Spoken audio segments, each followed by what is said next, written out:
presented by Tone Music. Priya recording studio Dwarka Delhi.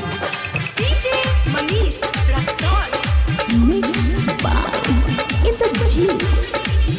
छौरी भइल बिया जब से जवान रे साचो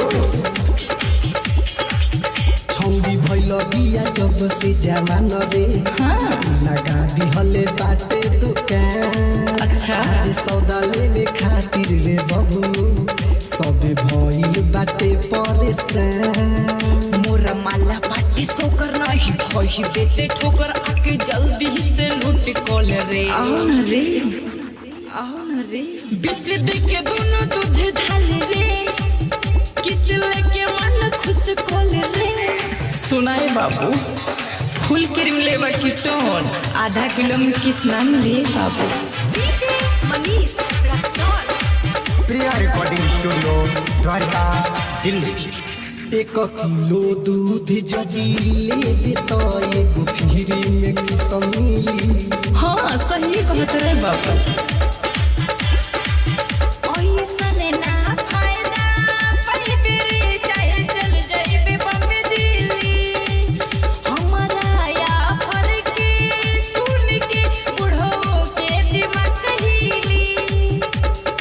आधा किलो लेबे तो सतही बोना करी चूहुमा के छोड़ बती यही बोना करी दिन बा बुध मन सुध कले रे।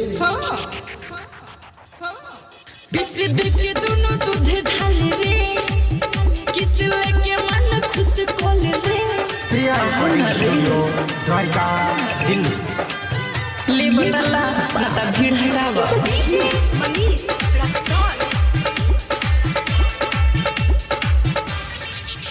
दीपला हलया नंद मोटाई बादू कहानी पे आवाला से रोज एगो फुल क्रीम ले जाते हैं बाबू, एगो फुल जाते हैं बाबू। सुबह दबी जेंदरे का होई पाछे पछतावाला से हमको मुनई खी बाबू हो जूही चौला से इंदर जीत कहे चंदन बिहारी छोटा का दुकान कर हो गई भारी। बात रूबी से कुछ कॉल रे हाँ न ले ले रे बिस्द के दोनों दूध ढाल रे किस लेके मन खुश कॉल रे आओ न रे।